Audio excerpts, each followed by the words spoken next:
mutima omuyanja ate era njagala okubajjukiza nti wekitiibwa Charles Peter Mayiga yakyali Katikkiro wa Buganda era Ddamula yakyagirina ate ng'agikwasizza maanyi ate nga byonna bye sisuubira nti wakugita kati kuba ab'omutima weetuli awo ku mabbali okumugamba yewaffe weetuli blaza weetuli naye yeddira mutima omuyanja era bro so mu byonna ebibazimbye omutima omanyi kibanyiiza ekyo bwe nkyogera kati kennategera nkibanyiiza nkyogerera dda nze nnyiiza naddala omuntu ayagala okuba nga anyiiga ku bitamukwatako so Ramen Hair Sport bali awo Kabowa basala kaviiri k'abasajja kuliko massage ka wifi okasangawo abaana ab'obuwala we bali awo okuyooyoota abaami bammwe ku mutwalo gendawo mukwano ebyo bye weekangakanga tebijja kukola gendawo wamma bayoyoota omwami musindika abasajja badda nga balina ebizibu bingi n'akutuukiramu n'akuvuma asookere mu saaluuni oluvannyuma dde n'okumalirako ebizibu ebyokuba nti olunaku lusaze so tuli wano ku mitwalo Bridal Gallery eri eno munda ku Mawanda Road nzogamba teri bagole size zino bridal zembadde ndaba nosanga gawuni nga zeereeze nga zonna ziri crowded nga waleekaana waliwo emu ennene naye omukazi oyo aba akuba mu kikonde tokiraba nti alinga akubamu ekikonde simanya wano wo waliwo abantu omanyi mukozesa nga muzikweka waliwo abantu kati nsanzewo ab'ekikula bwe kityo ezo gawuni ezibanyumira ng'abafaanana bataata baabwe nyingi ziri eyo mu bisenge ate tukola custom made gowns gwe omugole leka kulanga bitaliimu nga tonnabadde ekikumi omugole ng'ogenda kubeera mugole omusajja olugamba nga nkwegombye ng'omubuuza ononyambaliza ku mitwalo Bridal Gallery tukola makeup ka face beat nga kana kange nga kwegamba abagole ate wali abagole abasiraamu bamikwano mujje tubakoleko munyumire ennaku zammwe ezikyasinzeyo gwe nsanze wano teyampita ku mukolo gwe simanyi oba ndya nnyo oba mumwa gwe gwangobya oyogera nnyo ayinza okubeera nga ate no bbaawe akumanyi kati ayinza okubeera nga ne bbaawe ayinza okuba yalowooza mwaza wayizi waliyo abakyala abalala bemmanyi kati olugambo olwomanyi okola nnyo olugambo omusajja n'agamba owaayi kansirika ono kamuleke kitegeerekeka naye era nange sifuddeeyo kyova olaba sijjajjiranga kujja nga bampadde ssente wama bajjiya ku mitwalo Bridal Gallery yeffeffeka abambaza abagole abaliko ab'omulembe ne kamekapu akalungi abasiraamu banyaniriza bangulidde n'emmere zonna we have all the equipment for bridal showers obange mukwano eno kyano siiyo nzijjaako amajanja ensonyiwa mukama wange bannaaye hayo tugenda obakyaza mutumanyiira oyisaawo obulangu bwo bwonna nga bw'oyagala tonsabye tombuuzizza tebiina mpisa asidi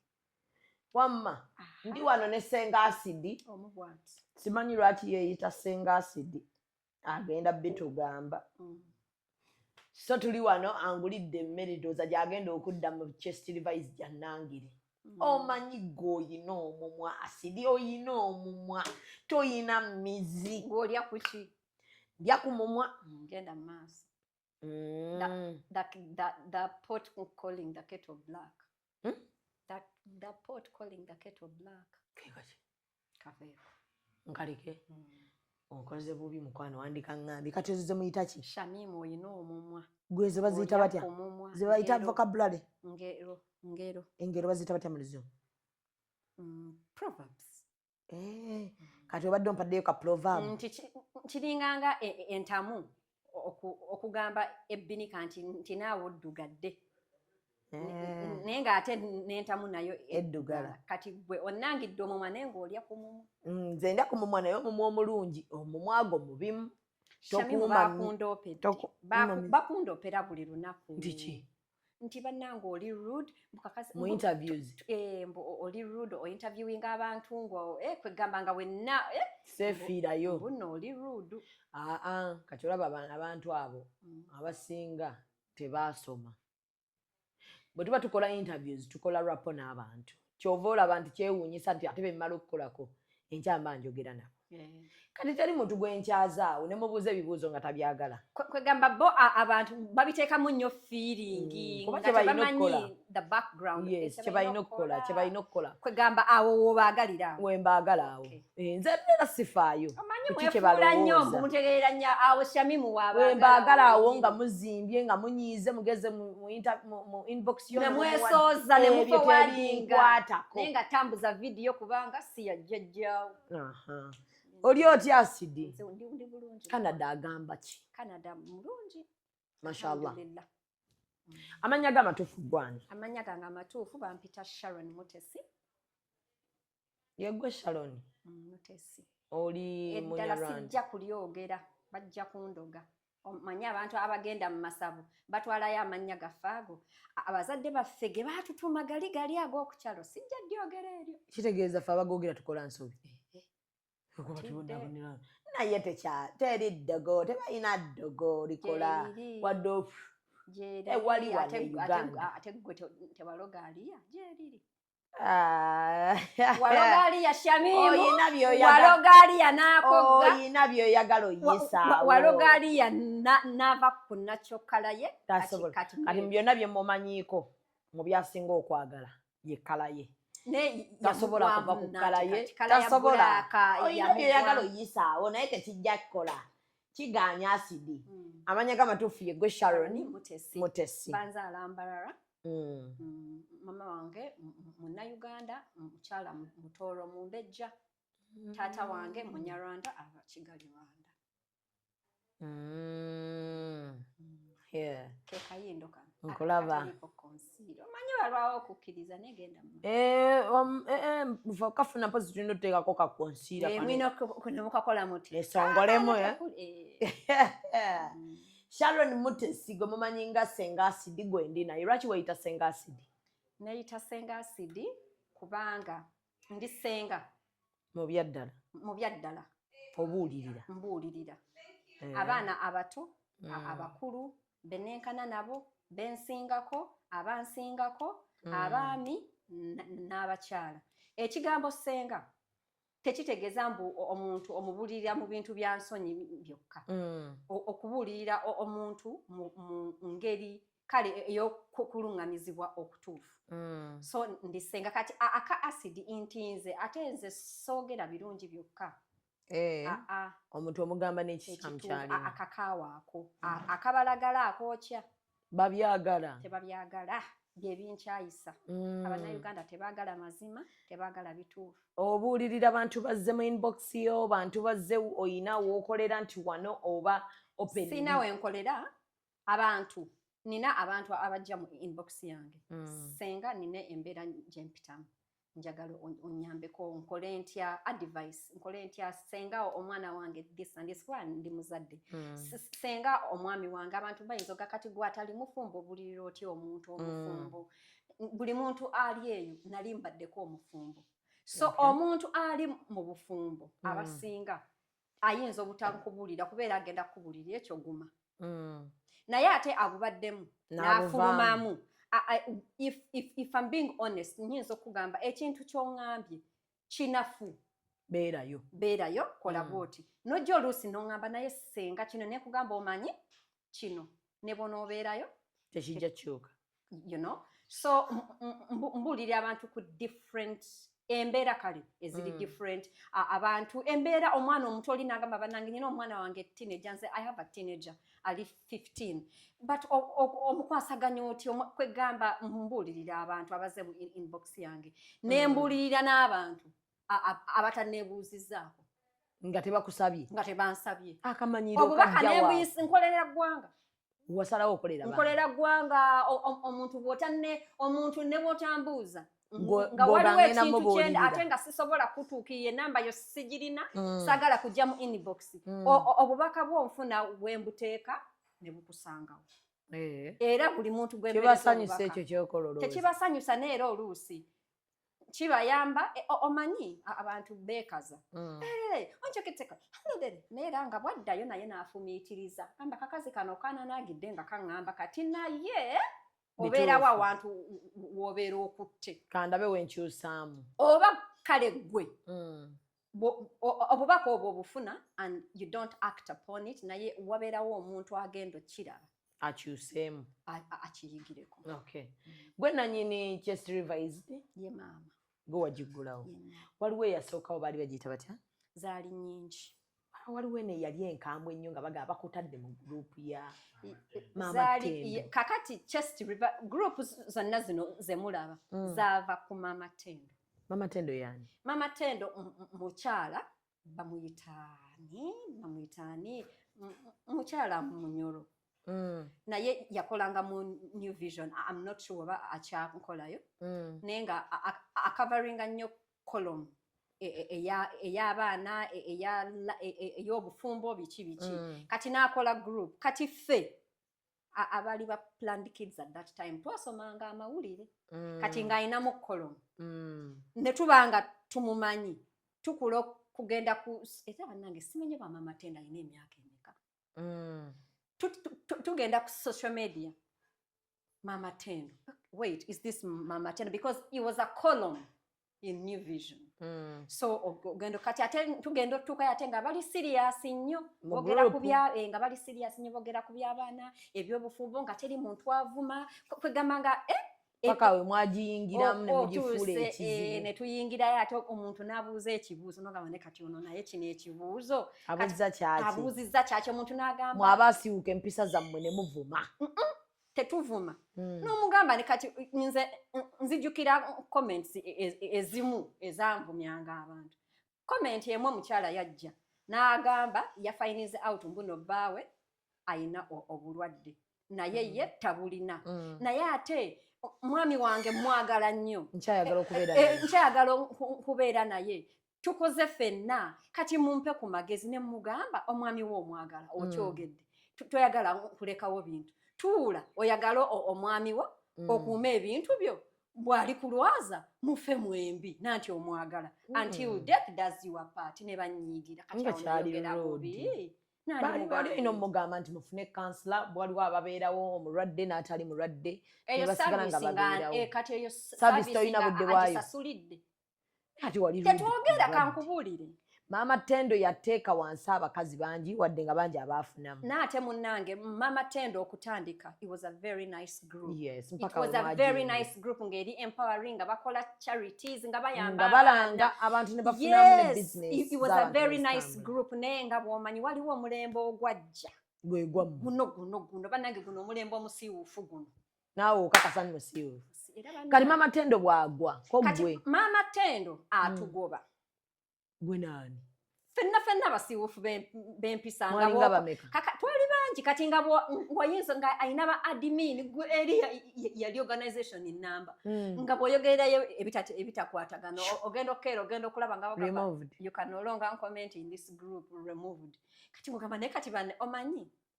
abantu abali eyo tosirisanga muntu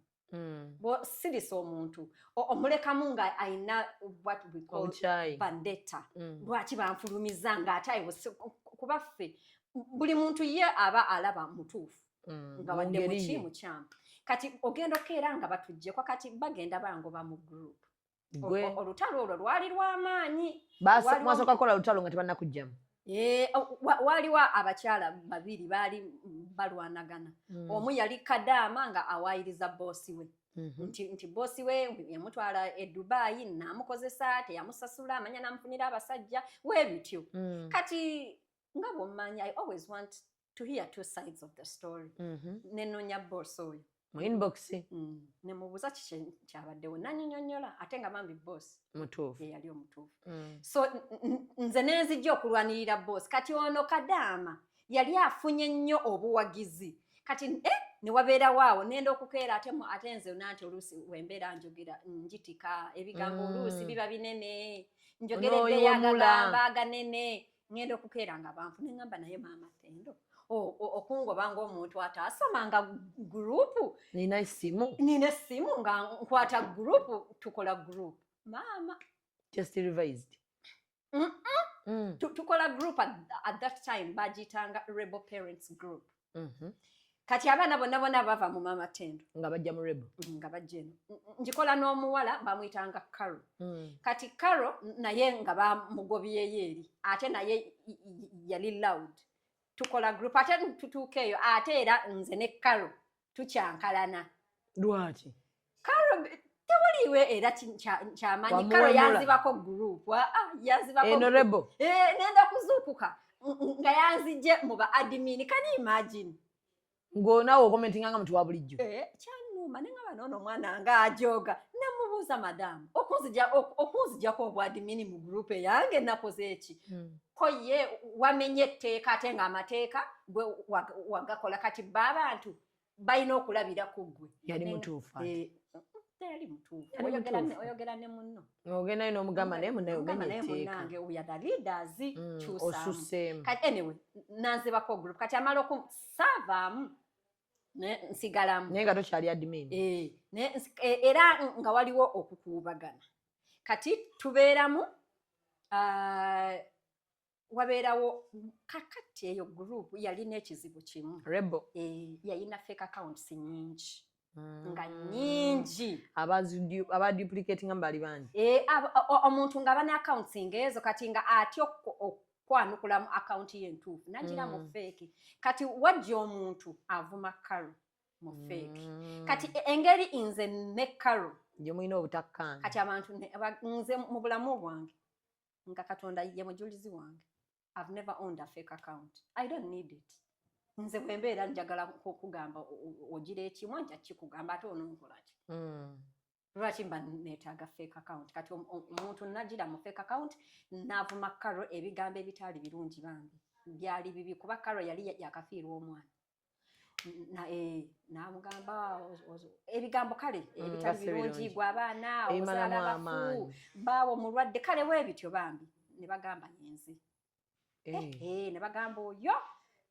by that time Sally Sengasiri nali Tyra Roberts ne bagamba oyo Tyra bebeewalana ne Carol ye yajjidde mu fake namuvuma ate nze oba am arrogant simanyi nze kwennyonnyolako onsalako ekigambo olwaleero nenda kukwanukula after 10 years ate nga nnyonnyolaawo ne ŋŋamba be bamanyi gurupu yabwe of course ne baginzijjamu enemite nebeera enemite nga bagamba ate kati abantu ne batayagala bambi nakuwulira my side of the story naye nga abamanyi nga bagamba nedda tetasobola ayinza okubeera kale naye nga ekyo nedda omuntu eyayogedde bino oyo si Tyra anyway gurupu eyo netugivaamu ne tukola ate gurupu endala ate naye weebityo finally ne tu ending up ne chest naye ng'ozze okolakola nga bakugoba ndowooza era gwe bagoba paka bwe wakola chest revise wagikola ng'omulamwa gwaki gwakussa wansi bakazi kakati chest revised we twatukira ku chest revised nga omulamwa okuviira ddala ku Mama Tendo gwakyuse kuba jjukira omulamwa gwa Mama Tendo was empowering giving advice community engagement you know weebityo kati okuduplicatingamu muno nabano abantu abajjanga omulamwa gwa original group ne gukyuka kati wano nga ya lugambo ayagala okusabulanga jjanga gundi yakoze bwati mujja wange kino nenga wabeerawo n'abajja bannange mu nnyambe wano na wano n'ayambibwa kati ate nga tukola nnyo olugambo ku baserebu balaba tukola nnyo olugambo muvumira nayo bavuma neze sivumirayo pozi nga ate waliwo era nvumye nga neetaaga okumwanukula kati olugambo baserebo bannange gundi mumulabye baba gundi yabadde wano gundi yafunisizza mwami wa gundi yafunisizza olubuto bwatyo kati tewateekawo mateeka nga gwe yagiggulawo n'ogamba banaye wano tubeere tuleme kusukka wano leeta olugambo ng'olwekakasa oba tolwekakasa oteekeko mbu nakola amateeka 2 etteeka ekkulu tetuvuma baana tetwogera ku baana tetugeya baana omwana yenna because that's a minor who cannot come and address you so okuvuma omwana obeera coward so we don't talk about abaana eyo amateeka 3 tetupostingamu bintu bya buseegu okweyambula abantu kale obutambi ebifaananyi ekyokusatu vuma buli muntu tonvuma nze nanyini gurupu ate otyanga nawe ovuma abalala jangu mu inbox onvuma gwabalala bovuma bavuma mu inbox abalala benvuma mbavumira mu group era nze omuntu wagenda mu group ye nanvuma sifaayo kati lwaki kiringanga naye tuyagala kuvumira mu chest revise waggulawo kiringanga omuntu okujja n'akonkona tishamimu ggulawo n'omugulirawo ennyumba yo n'omuwa akatebe n'omuwa amazzi n'akusesebbula n'alyoka akusesebbula ekyo kyabuntu bulamu genda ewuwa nkubira essimu nvume lwaki onvumire oba ggulawo gurupu onsesebbula ekyo si era bazigulawo nnyingi nnyingi bano ate bewayingiza mu chest nabo baggulawo nnyingi wali eyo bagiyita manya hot shots fired nnyingi naye ng'era akantu konna olukonkona mbu kasenga asidi kati ate muli neŋŋamba wentuukira okukugoba oba muvundu kuba bakugoba batya mu chest revised gwe nga bw'ogiraba olina kubeera ng'oli muvundu kati ofunyemu ki mu bintu bino ebyokuba nti oggulawo groups abantu ne beevumiramu abantu baawukanye ebintu si nti nfunamu but what's the outcome information gets out there in whichever way good or bad information can be either good or bad naye nga efulumye obubaka bwe mwagala butuuka abantu bakozeemu emikwano oli n'afuna omuntu n'afuuka muntu we muganda we abantu bafuniramu emirimu baŋŋamba olangira namu naye basasula abantu bala obale tokimanyi bumanya naye mu chest revise baŋŋamba osasula emitwalo 5 nebakuteekerayo pozi nga waliwo asasulwa chest revised ne bwe abantu bajja ne tukola posi oli najja n'ateekamu obulango bwe balangira bwere pozi nga waliwo era bannange omuntu nga yakuggyako ssente okulangira mu gurupu yange jangu omuŋŋambi bakazi nno nga bakomplainingako Sharon senga asidi nti obakakkanyiza to the extent nti bawulira nga ne self esteem yonna ogisse ekisookera ddala amawulire g'ofulumya ngenda kwogera nnyo ku ba celebrities because bosinga ofokasingako abantu abamanyikiddwa olugambo lw'ofulumya abamu kubamu teruba lutuufu olumu oba tonnafuna information emala n'oluta ate mu kkuba abakazi olimmo abali mu limelight abaami obakuba kitono nnyo kati abakazi bano obakubye abali mu limelight self esteem n'ogitta ekirala owemula kakati nja kutandikira ku abakazi abali mu limelight obakuba nnyo abakazi abali mu limelight showbiz celebrity status comes at a cost nti toba na bulamu buli private nti pozi ng'ofubye nnyo okukuuma ate nga ne maidiwo ewaka ayinza kinyumizaako omuntu that is the price that comes with celebrity status now ebigambo oluusi byembeera mboogerako ebisinga siteera kwogera kintu nga sikirinaako kakafu era ekintu kyesitayinaako nzija neŋŋamba bannange mbadde awo omuntu naŋŋamba mbugundi abcd but ebintu ebisinga I don't always oba nti bakolako olugambo nti muwaayiriza biba bituufu kakati naye ng'ate oluusi byesitaza oba nga bibaswaza kati ye tasobola kujja n'agamba nti munnange omukazi oyo yanjogeddeko naye munnange kituufu ajja kujja kugambe bampaayiriza kati abaami sibakuba nnyo but because tetulina nnyo era ba celebrities baami webali baani mpaayi era n'abaami naye ne bw'oba obakuba oyina engeri gy'owumbawumba enkuba yaabwe kisinziira abaami nabo mboge I mean ekyetaagisa mbogerako nze abasajja bantama era nze siwolereza musajja era nnyiiga nnyo ng'omukazi awolereza omusajja naye ng'ate omusajja mukyamu kati gwe aba asaana okukubibwa awolereza omuntu naye nga nekyakola naawe muli mutima the back of your mind okimanyi mbuno kikyamu kati kikyesayogeddeeko abakyala mbassa nnyo wansi abakyala n'obawemula kakati abakyala buli muntu amanyi I'm a feminist and I'm a womanist. If I meet a woman without food and a man without food, I'm going to give a woman first. But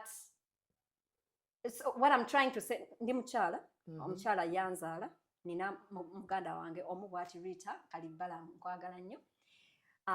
Nina abaana 3 abawala. Bulijjo bangamba 2 bulijjo oli nina 3. So njagala abakyala. I respect women. I love women. I'm a womanist. I'm not a feminist, but I'm a womanist. But era nze bavubuka batono nnyo ayinza okugamba mbusenga asidi yannyamba. Naye nga bantu bensinze okuyamba baba bakyala abeetaaga okukola ki. So okugamba mbu nno mpuutinga nnyo abakyala wansi, it's not true. Era posts zange when it comes to a woman who is being abused, ng'omusajja siriwulirayo mbu n'omusajja yakubye omukyalo bamuyisa bubi and I sit on it. No. So maybe empeereza yange it's different. You're not choosing. Sijja gikyusa, it just different. Nti kyogamba bano abali mu limelight bo tubalwanirira. Nja kuwa an example. I am one of the people that want justice for Daniela Atim. Ali mu limelight. You know, bingi and abakazi benini ate the enemy of a woman is a woman. Ate abakyala abawakanya Daniela abamukuba, they are projecting what they are scared of saying oba ebibe sitaza bongabo. Bw'ojja n'ongamba nti bba wange yankuba, siraba lwaki mbeera ngamba olimba. Okitegeera? So I am abakyala, I empower women on so many different levels. Lwakubanze senyumya because it's not important. Nkolera muntu ne Katonda wange. Sijja kujja nkugambe nina abakyala be natandikirawo business oba nti nina abaana bempeerera abatali bange. You know, it's not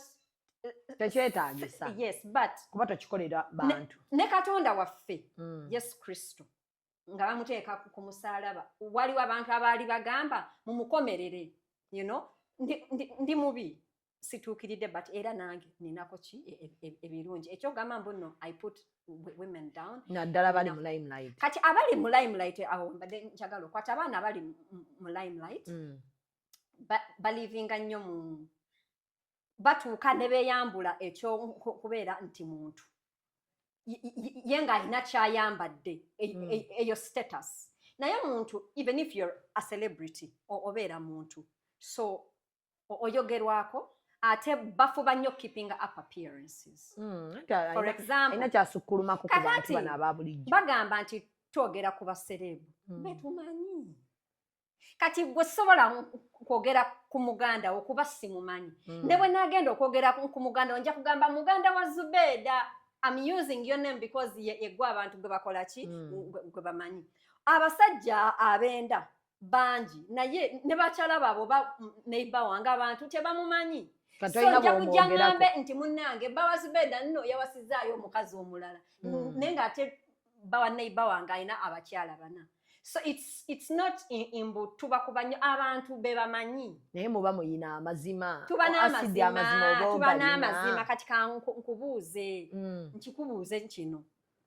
Bakyala bameka, nja kukuwayo an example. I mean, twogereko kala abakyala bali mu limelight. Nti njogere nkwani. Wano Gundi yagenda ebweru nga mulwadde nga mwenna mukimanyi. Ne bamugjamu amasavu. Era ne tumulaba ng'ebifaananyi ng'ekituufu bambi akyuse ku muntu eyagenda. Gwe kennyini n'ogamba alimba. Naye kati omanyi Zubeda nze ekinkyayisiza abantu mazima. Naye galeeta mu ngeri ki? Wulira, sirina nsonga lwaki nzijja ne ŋŋamba mbu mukyalo oyo alimba tebagenze kumugya mu masavu oba nti mukyalo oyo alimba tali mu ddwaliro. I don't have a reason. Mutuli naye wano tukuba bidongo ku bidongo. I don't have a reason why I should lie. Oyo mukyala sinti mujja wange. Oyo mukyala asanyusa. I don't have a bias on her. Muntu wa bulijjo nga wolaba cause namumanyira mu kuyimba bandi ayimbira abantu ennyimba ennungi era kyemwogeddeko nja kukyogera ku Maureen Nantumi. I mean bwe kibeerawo ekinaabeerawo omuntu gwe sitasobola kwogerako ali Mariam Ndagire yekka. Lwaki? because she deserves that respect and honor. Bana abasigadde bonna tebagyetaaga. Because tebakyewa. It does not mean mbuno Mariam ndagira atuukiridde. Ye ogenda okugamba ne bannange ntandika ntya okwogera ku Mariam. Ontegedde oba? So inti much as naye ayina ensobi ze but otyamu mpulira mulinga sinti ntya but I feel she deserves that respect and honor. So tegeeza bano bonna b'okuba baba tebeetaaga olusi beeweebula. Olusi waliwo abantu nga kati omukyalo oyo omuntu we omukyalo yeeweebudde ate ne mukubamu sereebu. Omukyalo oyo yes I know that naye oyo omukyala ng'oyogerako specifically nagenda kumwogerako ng'atuuse e Canada. Owulira olowooza lino ebbanga lyonna nali simumanyi nali simulaba tewaabeerangawo ebyokwogerwako tetubyogerako but kye nayogerako kiraba nga abantu bagamba omukyala yagenze kusabira. Omukyala yeetaaga kusabira abantu abamufaako emitima ne gibeewanika. Mukyala bannange agenda kufiira eyo muyimbi waffe abantu abamagana. I'm like, do not lie to people because oli bulungi twabadde naawe mu bbaala. Ne kati bw'owamala walaba amazima agaki nti yagenda ne bamukolako. Bamukolerako tewamulaba ng'asaze ebifaananyi nga asaza amasavu nga omubiri gukendedde okusinziira bwe yagenda. Era ne tugamba yali ku bufumbo. Egundi eyo egamba nti yali bufumbo. Obufumbo bukozza Zubeeda naawe obumanyi yali ku bufumbo naye nga tebamulongoosangako. Alabika ayina bye yali ayisaawo. Eyo munnange gye bafunira ssente ez'obwereere. Naye ate ezo teziba za bwereere kubanga oyo omukyala akolera gavumenti. Era gavumenti kigikakatako okumulabirira. Bannange jangu ogambe bannange ndi mulwadde ebbaluwa zizi. You don't have to lie. If you're lacking money, work for it and get it. Kakati owulira otya Senga Asidi ng'okuba omukyala omufumbo kulwa emisango gya bbaawe gy'akoze? Nali simukuba. Mukyalo generally omukyalo oyo mbeera simukuba mba nekyempisaawo. One oyinza okubeera nga oli mufumbo nga ovuma abantu abatali bafumbo naye ng'ate abantu abo oba baaliko abafumbo oba nabo nga bandyagadde okufumbira but because batya ekyo bbaawo kyakola ate gwe kyotalaba. Ontegedde oba nti ojja kujja ogambe oyo kikyayogerako abasajja bamuzaalamu ne bamulekawo ekyo bakyogera nnyo.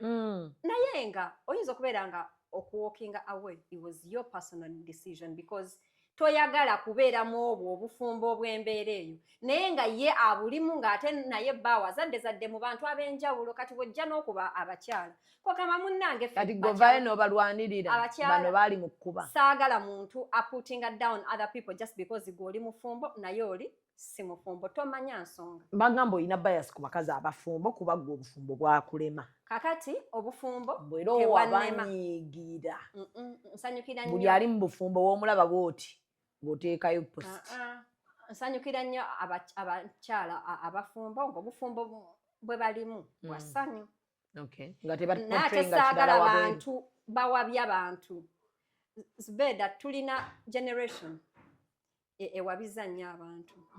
Oli n'alaga omwana omuwala nti your ultimate joy and goal is in marriage. Whatever is there oba bakukuba oba bakwendako oba bakola ki beerayo nekimuwa n'obuvumu obuvumirira abantu ababadde bannange omuntu abeera mu bufumbo ng'omusajja nze nafumbirwako omusajja n'antamya obufumbo bakuwasaako embaga makeke n'antamya obufumbo. Owulira kati bw'ojja n'oŋŋamba mbugwa bufumbo noti bufumbo bwakula bagamba baakulekawo kati gwe nga awonda bawula omusajja ayinza okundekawo. balekawo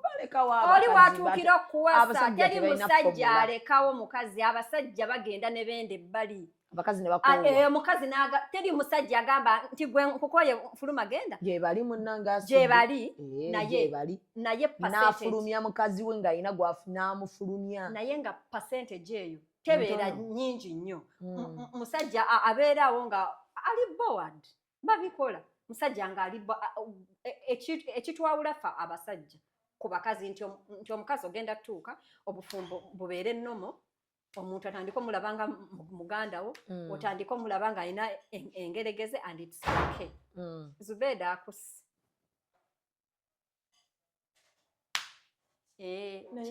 Juma fanali akuse Juma mukwana ate tubadde tumukubira kalanga Javasi bwana mumuwe tano njira ndabe kakati nange nzikiriza nange nedda mukwana tekijja kukola oganye genda maaso kati nkomyewo komyewa okomyewa nti omukazi basa okutandika okola baawe ng'alinga alina engeregeze ng'alinga engeregeze naye nomanya mbuno that's part of marriage n'oguma si kuguma nekibeera nomo nti every person abeera embeera era ng'omuntu amubeera mwembi it's okay you know omuntu n'obeeraawo n'otuuka nga omwami wo nga takyakiika akomawo akooye tokyamusikiriza wabivaako kati olaba baana okuza baana kati ffe abakyala ekyo gamba munnange nze ebyo you know kati ate laba amaalo era kayiseemu asidi kati abaami kyebatagumira kati ye omwami bwalaba ebintu byewaka nga kali kafaya weyakukwanira ozadde abaana agenda okutunulako tokyayambala kaki kaleega agenda okulaba nga atunulira nabbiira atunulira nabbiira kati ate naye oluusi bw'abanga alaba mbu ensobi yiye takugoba atongoza nabbiira naye nga naawe wano wooli kale men get bored easily you know so they decide to you know awaganya eyo kati tekitegeeza mbugwe Zubeda obufumbo bukulemye okitegeera kati ate abakyala abamu baba nebbuba kati nga nze neŋŋamba munnange tekijja kukola mu kifo ky'okukumalira obudde kati nze omwana wange gwe nazzaako nalina emyaka ndowooza 24 omwana wange owokubiri firstborn wamuzaala ku myaka emu I think I was about 20 ebere 20 19 20 si 20 kakati nze okuzaala omwana owokubiri nga nina emyaka 24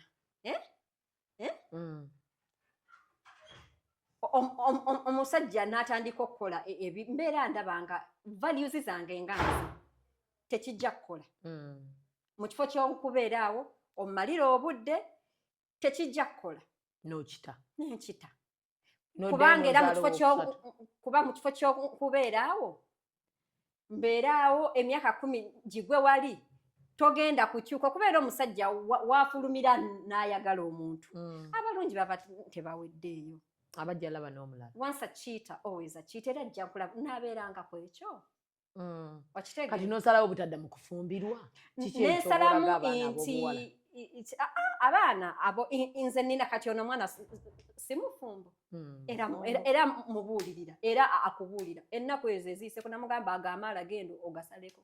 tegafumbira musajja mmere akubuulira yalina amaala nga makulu ate munnange yampuliriza akyagalina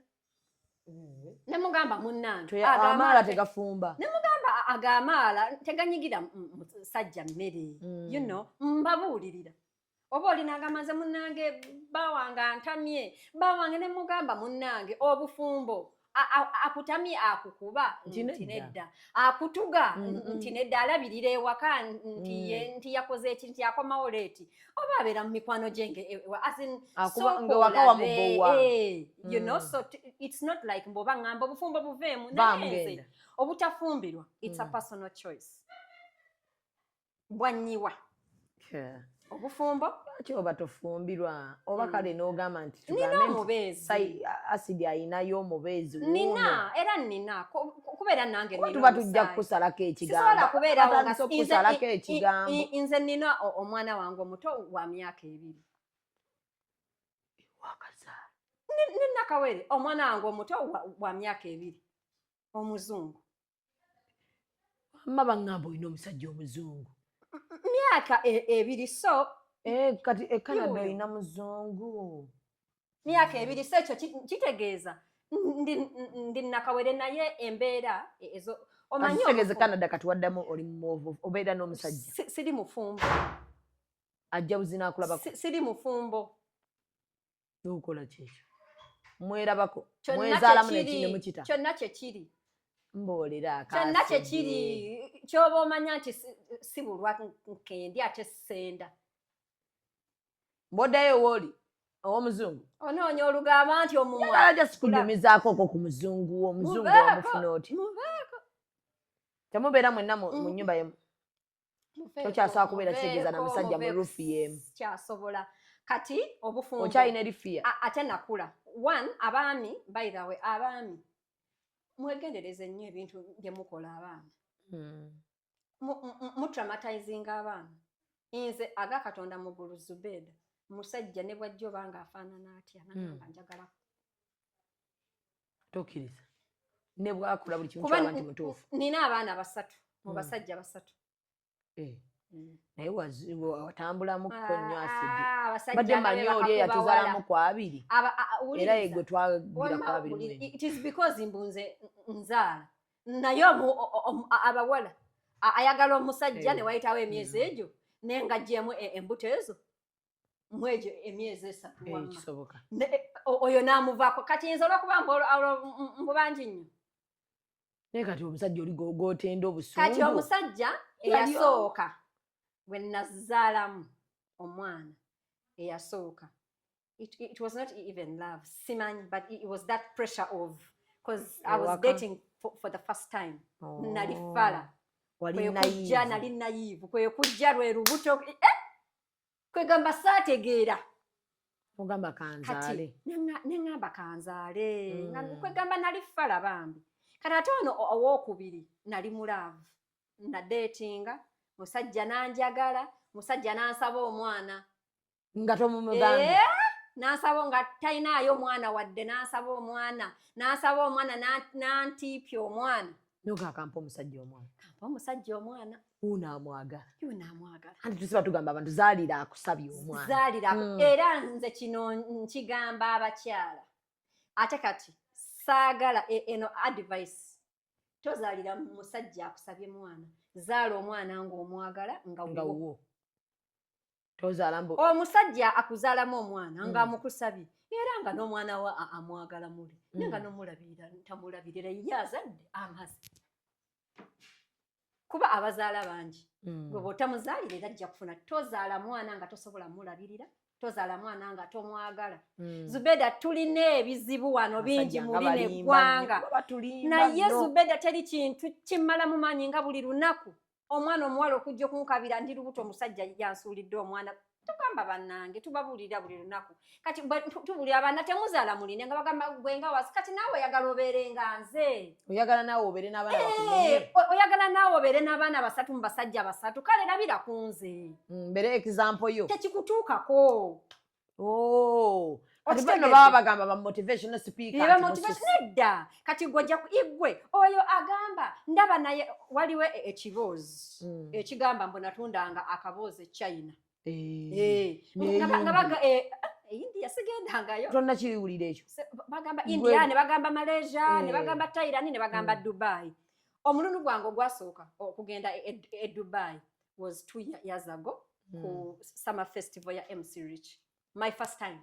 kugenda e Dubai era saasiimayo saagala yosobola nakuddayo wanjocha. Waayo kyannyonnyera bannanga abaana ababeerayo bazira. That was my first time. Naye renga waliyo emboozi mbonagendako e Dubai n'otunda. Ne wabeerawo emboozi China nabeerayo emyaka egyo. Ng'okola ki? Nali stonda kaboozi. Nali mu mukwano. Wali ofunye omukyayina? No, oyo omusajja eyagamba obufumbo. Era n'omwana we namuzaalira eno. Wamuzaalira China? Kitegeeza China wali mu bufumbo otudde. Era nga bampita Hajjati nanti yali musiraamu. Era buli muntu ali e China ngamba Hajjati. Nga nebikirina nno nga nga nina empisa nga ndi mufumbo. Bufumbo. Nga ne group toziriimu zino? Wallahi nedda. naye kati Kitegeeza bw'otandika okwasama wulira kitegeeza wali muntu kati nali muntu ensi just Si yekubye yantambula n'ekutuusa wano. kati omanyi bw'otandika okwasama wano ku internet abantu banoonyayo naawe kye baba bakugamba nga bagamba oyo kikyogerako naye wano nga yali wano yeetunde China ng'ati China. ate nga ekituufu China wabeerayo neeza okubeera China yenze mwenyini yakyeyogereranga mbu nabeerako China okumala emyaka ndoozi 3 naye nga ndi mu bufumbo mukwano nga nkeera nenkuuta jeani ne Timberland yali muvubuka omanyi zino ez'okukuusa brush obufumbo obwo nga ngumira nga naaga amaala sigalina nga nyiga emmere owulidde tekyalina munyiga ate munange omusajja yali muganda nga mufuna endagala wammamba era nga nfumba owulira kaakati kati nga bagamba oyo akuba wano abaana abeetunda naye nga yali yeetunde China even if it's not kati naawe yagala naawe nkugambe mbu naawe genda weetunde you get me bwe weetunda walaba bye walaba toyagala mulala yeetunde in case kale mbu nali neetunda lwaki ate okwetunda kulungi lwaki sikuvumirira so that naawe tokikola kale ya India wagendayo sigendanga nayo ate Malaysia sigendanga nayo amakuute weetundangako seetundangako naye omuntu nali njagadde ku muntu olw'essente naye nti omubiri gwange mbuno mmeka nti mpa zino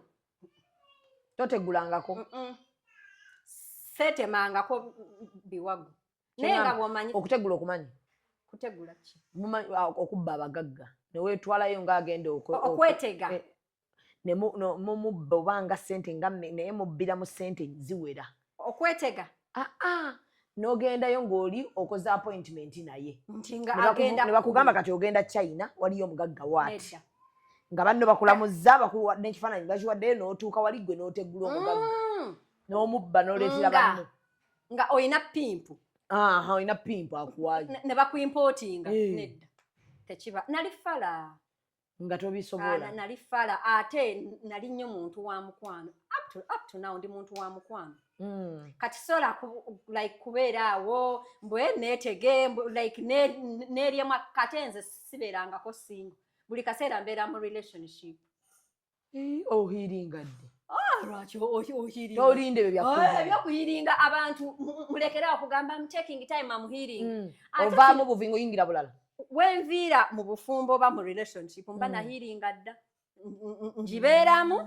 nengisanyukiramu nencunya nenkaaba amaziga gange nenfuna backup plan wenkugambira ate nze sigambangako muntu mbuno it's over okola otya kati ebyo nawe bya kidongo kati Shamimu tukyabiyogera ffe kati gwokola otya kati gwe oli muntu mulamu nze siri muntu mulamu kati nkuweeyo closure mbu manyi munnange nfuluma ngenze mu kibuga todda musajja oyo yantamya obufumbo nafuluma ngenze mu katale ate namuleka nga omwana wange wa weeks 2 ogenda n'abaana bo sinabangako wantu nendekayo mwana era abaana bange that is why bagamba abaana bange tebalina baki bataata naye kakati Shamimu bannange abakyala waba ova mu bufumbo toleka mwana that is why mujja wano ne mutukaabira omwana bamwokyeza why tambula n'omwana we era n'omuntu agenda okuganza amanyi nze omuntu olujja okunkwana oli otya munnange bakuyitaani munnange bampita senga sirina abaana abo 3 kati awo omanya abakyala beegaana abaana kawere kubanga badde bakakubako eggamba awo neŋŋamba asidika obulungi bwobwo bwonna otukoze ekintu ne banga abawakoowa abasajja bwoti n'otandika ku bakazi kakati wali okiwuliddeko ekyo naawe kakati kambuuze kati ng'olina nakawere kinnuma kati kambuuze nogamba abaana kambuuze nga teri muntu eyali ambuuziza ku relationships zino ez'abasajja lwaki bambuuza ey'omukazi lwaki bakikusibako saagala nakujja addressing I know because we are promoting even it yes I don't even want to I don't want to address it because oba bano b'okuba be bakkuba because I'm in a country that doesn't even permit it, so I don't even want to talk about it. wagenda ddi e Canada kuba nkuwulidde ebbanga ddene ng'oli Canada nga nkyali mwana muto ng'osoma nkuwulire oli Canada. nagenda e Canada 2016 April. Oluddeyo si nnyo sinnawezaayo emyaka kati yemmwe bakawo kadda be Canada sinnawezaayo emyaka kati gweka buli kafa akali e Canada bakakubuuzoga nagenda mu 2016 April myaka emeka 8. kati kyage oli mutuuze ndi mutuuze kweyagala asidi kooliko era bwonkonako bwoti gavumenti ye Canada ejja ne kugamba owaayi you've touched a black Canadian. bakuyita black Canadian? Yes, I'm a black Canadian. Ndi mutuuze mukwano agamba bw'oba ojja eno weekweka bw'ojja weebisse ebitambaala nali neebiseeko era ne bw'oba ofuluma bw'ate bw'oba oli e Uganda teri muntu amanya nti asijaze e Uganda era neewuunya mu kivulungu mpita Shamimu ng'asijja ate tatidde ne ku airport ani akuwa olugambo olufu balumpa ne ku airport omuntu wano gwatampa lugambo ne ku airport abantu mbagamba bannange nninyi ne wembeera mbagamba bannange nsi kati nga lwaki neekweka mbuki simanyi mbubangamba mbu okubye abaserebu bangi ate balina eggaali mbu kati obatya ate buli wembeera otya okuggunda buli wembeera nakati bamikwano ndi wano ku mitwalo bajje banzigunde wendi era anti otutuusizaamu ate ne kali ka black Canadian ne bwe sitabeera black Canadian my dear oyagala tukwateko batusibe oyinza okundaba ne bwe tabeera sajja bayinza oleeta eggaali yaabwe wano eggaali n'ogisibisa ate banzaalira e Uganda ng'oli planned kid nga ndi nedda sali planned kid nali planned kid nafuuka planned kid well sali my parents si bagagga naye bayivu kale nali mu middle class yes so bayivu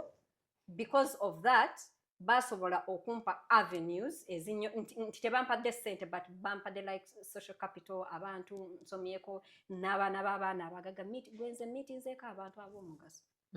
ate nga I have a personal relationship with them kakati ojja kubeera eyo ng'otegese eggaaliyo olw'okuba oyambala wiigi oleeta ebinnyo olikoma ku nsi ate nawe ogyambadde wiigi anti nedda kyentegeeza abannayuganda welcome to Pearl of Africa eyo sinaapu era nasinapinga buli baba bamanyi baba bakulimba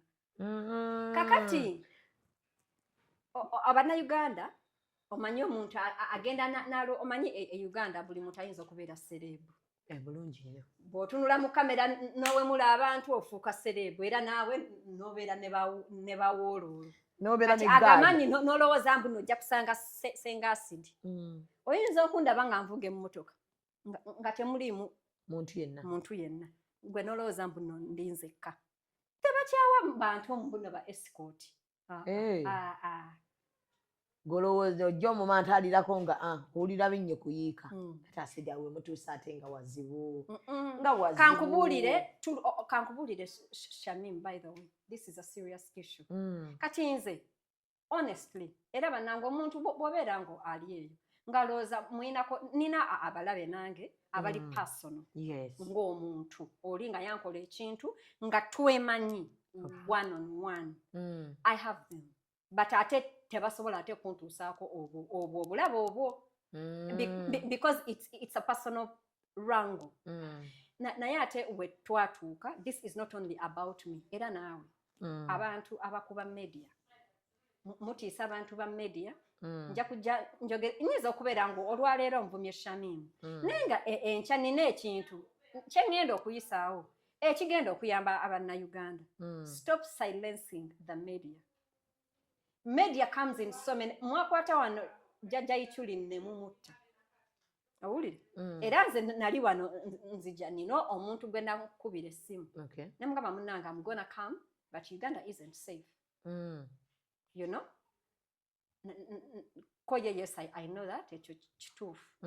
nambuuza ojja ddi ne mugamba osobola ofuna security abantu banyiiga abantu banyiigira omuntu anyiiga bantu mubavumye bantu bagamba mubavumye nnyo sivuma bantu abantu baga owemula owulira otya ng'owemula kati ekyo ekigambo kankyogereko ekyokuwemula nakyo kitawaanya bantu ebigambo ebiwemula nyinza okujja neŋŋamba gundi ye yabadde awo ng'egundi agitadde ebweru shami munze siri muganda owulirizako siri muganda ekyo kigambo kya luganda nandikiyisizako ono naye nkuwadde tokiyisaako oli mukyala muganda nyinza okugamba gundi abadde awo nga egundi it's a Luganda word, it doesn't have any other word. Ne ffenna tubimanyi lwaki oza waliwo atabimanyi nga ki ffenna tubimanyi tusobyogera kati naye waliwo we tutwagala biyisa mu public ngamba kati owulira otya nga abantu baganyo omukazi oyo awemula awemula kitegeeza ki byayisa ebigambo ebinene ebigambo ebinene bibeera mu vocabulary ey'Oluganda oba ey'Olukiga si yenze eyabikola nabisangawo era nga babiteekawo abantu bakole ki babikozese kankubuuzeeyo kino mu Luzungu obukyala babuyita vagina lwakyo era omuzungu ng'awandiika agamba azze wano okumujjanjaba nga ayina a swelling in the vagina right lwaki omuzungu ye tagamba mbu nno dokita awemudde ate oluzungu kiina engeri gyekisoundingamu nga kiri kakkamu oluzungu vagina kati mu Luganda gwe bw'okireeta omuntu agamba mbeera nkozesezza ekigambo lwaki olumu mu bigambo bye baba bikozesa bateekawo kali akati mbeera wabeerawo ate nze ndaba omuntu nga avuma omuntu ekyo there is an insult and there is a word owulira waliwo kino abazungu kyebagambe kigambo ekisookako f era n'abazungu nga bakyogera bakiteekako tuduru bakibaringa ekyo kiba kyabuwemu nenze bwe nzija neŋŋamba gundi egundi ebeera gundi it's a Luganda word sinze bannange eyawandiika dictionary y'Oluganda nina ebibi byenkola naye ate ebigambo naye siwemula kigambo kiba kya Luganda owulira nga muli olyokke nabyo sibirinaako buzibu wali otuddeko awo n'obyejjusa nina ebintu bye nejjusa ebimu nga ki actually mu bulamu bwange nejjusa vidiyo emu mu bulamu bwange bwonna bwe mbadde ku media ne ku bbanga lyokoledde n'ebbanga lyenkoledde ku media waliwo vidiyo gye nakola ebigambo byange ne bitavaayo nga kye nali ntegeeza ate saanenya abantu because engeri gye nabyogeramu that's how made people perceive it that way saateekako a disclaimer or anything eyo vidiyo yali vidiyo ya Baby Gloria vidiyo ya Baby Gloria twali bino ebiri recent wano it is the only thing that I regret not regret but I'm sorry that it came out that way that was not my intention video ya Baby Gloria twali tuwa feedback ku gundi yabwe gye bashooting ya Kampala Cream nga agamba gundi kale nga tuwa feedback era lwaki Kampala la Cream bannange tensasula kuba video eyo navumibwa abantu ate abantu banoonya gundi eyo bagirabe omwana yali ayogerezeganya ne banne but nga portraying a privilege nti alaga mbu yali planned kid naye ng'ate emboozi mwaginyumiza abaana abo baali baana abatali planned kale nga you know emboozi ya these days nemugamba naye gwe wazze n'otandika wano tugamba abantu b'olimu olwamala okukola eyo gundi bayomberako on set n'agamba I don't even belong here biki you couldn't even afford me etc n'atambula kale ne bayisiganya ebigambo why did this one say this and nemugamba wajja okushuutinga ng'abantu bogenda okukola nabo obamanyi mbu ono gundi teyasoma nnyo ono gundi mwana wa ghetto yajja yeeyiya wandikoze decision there and then nti I don't belong here kati ate okujja because emboozi ze is what people were responding to nemugamba wandiza abantu n'obagamba ebintu ebya bulijjo ebigenda mu maaso okurelatinga naawe talk about the bad media yogera ku mbuto zojjamu kati bwe nayogera bwe ntyo nalinga nga accusinze baby Gloria Mbuno ajjamu embuto kati omwana mugamba nti yogera ku bintu that people can relate with okutugamba manya ne bakutwala oyimbire ambassador people don't relate talk about ebintu ebya bulijjo yogera ku mbuto zokola ki zojjamu ekigambo ekyo nakyogera bubi bannange era neetondera abantu abaakosebwa ebigambo ebyo neetondera kale family sijja kwetondera family neetondera abantu abatayisibwa bulungi era ne family endowooza mwegendera kati nze okwogera bwe ntyo honestly I did not baby Gloria simutwalangako kujja mu lubuto okitegeera simufunisangako lubuto baganda abantu bamufunisangako teri muntu gwe mmanyi yali amufunisiza lubuto wakijjawo I meant to say nti yogera ku bigambo ebikwogerwako nti ojjamu embuto because it was not the first time people were hearing Mbuno baby Gloria ajjamu embuto ne bwogenda ku mawulire 5 years ago 2 years ago 6 years ago buli bwabulamu nga bagamba abuliridde abadde lubuto you get it so I meant to say yogerwa ku bigambo ebikwogerwako like naye kyavayo bine ngamba yogera ku mbuto zojjamu so wamukubira ne weetonda seetonda naye weetonda publicly neetonda kati saafuna chance eyo naye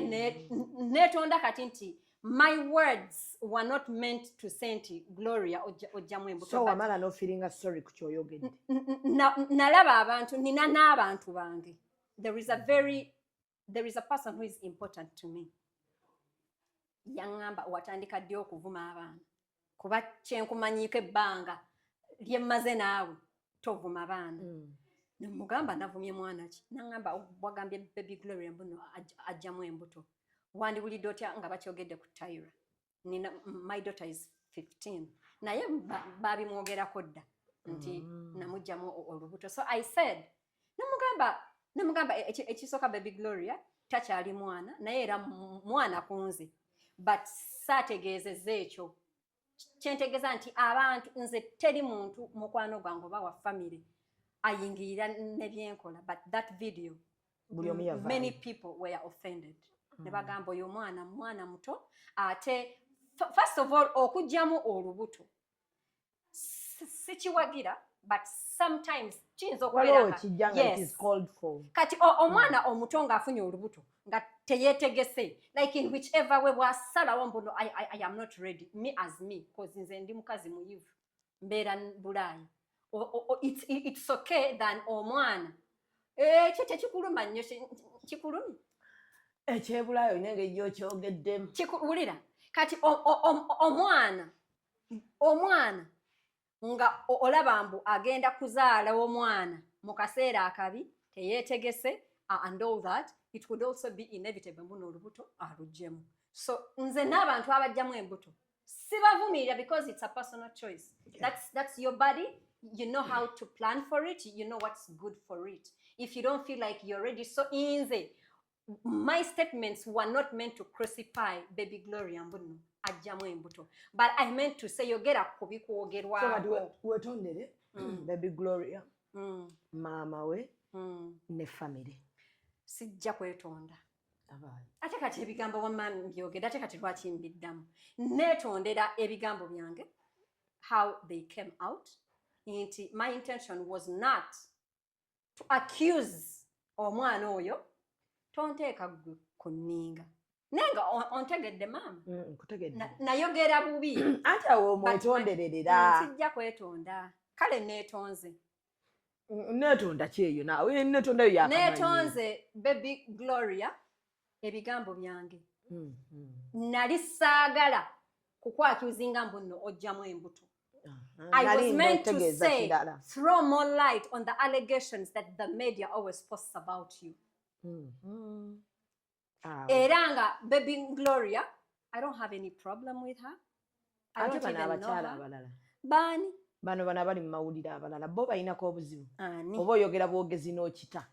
sirina muntu gwe nninako buzibu okuggyako nga most times bwe njogera ebibeera byo ebibeera biseewo abantu abo banyiiga nawe okimanyi nti olina abantu affectinze abantu banyiiga nange nyiiga omuntu anjogerako ekigambo nange naye ngamba wali owuliddeko olugambo lugamba nti bagamba omuwala asidi omugundi yakukyawa ate kati nze ankyawandiisa anti goyinza okuba takuliisa fine naye ngamba okimanyi nti olinayo abakyala bali affected ku lw'olugambo luno lwokola lubayamba bwe nzija ne ŋŋamba nti balo yazadde mu mwana wa bendi ngereza kunza atudde antogereza ku bantu balala bali eri bwe nzija ne ŋŋamba bannange musajja wa Shamimu Mayanja Byantalo alina omuwala gwe yafunisizza olubuto n'alwegaana kati gwe lwaki obeera onyiigira okimanyi nti waliyo abantu abajja mu inbox zaffe ne batuwa information enfu kimanyi kati bw'omala ogita banobukakafu bebi olowooza bameka abajja ne baŋŋamba gundi yanfunisa olubuto gwolowooza bigambo bimeka ggwe ebikwogeddwako ggwe buuza bbini nenkubira bbini naŋŋamba bakawaayiriza kati osooka bwe omuntu bw'ajja mu inbox yo n'akuwa olugambo olugambo ndunoonyerezaako era nze abantu bakimanyi you don't have evidence don't come to me kitegeeza olutoluleeta but nedda era webalule kati nenda nkukuwa wano kagwawo taata w'omwana wa Winnie Nwagi bayogera ebigambo bingi nnyo nnyo omuyimbi n'avaayo ne boogera be biki kati ne wajja omuntu mu inbox yange n'agamba taata w'omwana wa Nwagi nenga nange kimanyi mbu naali but I had an intention nali manyi mbu bwe tunateekayo omufu omutuufu ajja labika najja n'agamba wamma taata w'omwana wa Nwagi yono rasta yamwagala Nwagi ng'ayina ebbuba lingi nnyo nnyo nga rasta ng'ayina akaana k'omuzungu ke yali training oba music era eventually beewasizza of recent bikine nga nange nga nkima naye story eyo naye era nateekako mbu kigambibwa mbu nengateekayo wayitawo ennaku ezo taata omutuufu munaalabika ate taata oyo omutuufu baali bamuŋŋamba 2 years ago eno ku Snapchat nosirika nga waliwo abamwakuzinga tasasula renti biki baali bamubanja era omuntu n'agamba oyo taata wa mwana wa Nwagi naye at that point tekyali necessary okitegedde at that point oyagala n'obijjayo nga bijja ttambula time it was not necessary so kati bw'oteggulirayo ne litambula ng'olaba buli omu ali yalijja eno ndowooza ng'ogamba kyekyo ndi bulala nkola tosanyuka noti kukola nze wemala kukola ne uploading ebyange nga mbivaako ate kankubulire nze amawulire tebansasula era jjo wano olaba mbu nakoze YouTube channel abaana be bagambye naye ggwe nagikoze abaana nga baŋŋamba lwaki tokola YouTube channel abamawulire bonna amawulire bagajjawuwo lwaki okolera bwereere nze omuntu ojja nze ŋŋamba abantu nkolera abantu bakuwaye tewali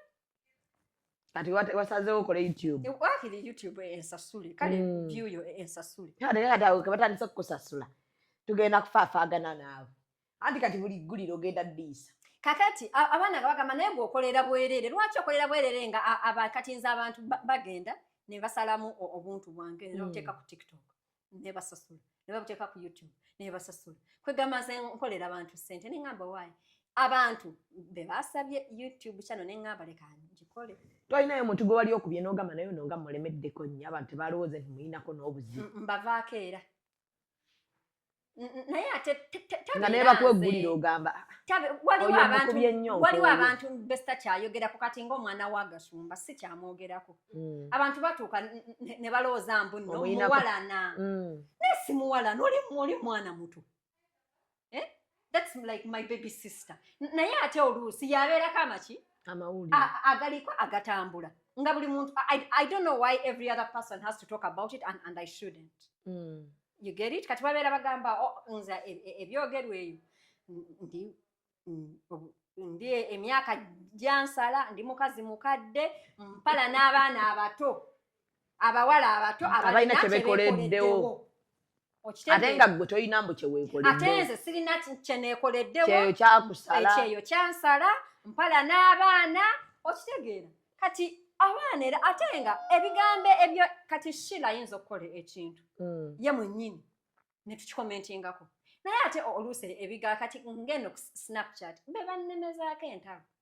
ne bagamba omulabi akoze kino lwaki toyogerako ne bakinnemezaako ne bagamba era mbagamba bannange mwe munsibye mu ntwala abantu batukukuloza mbuna I have personal vendetta on them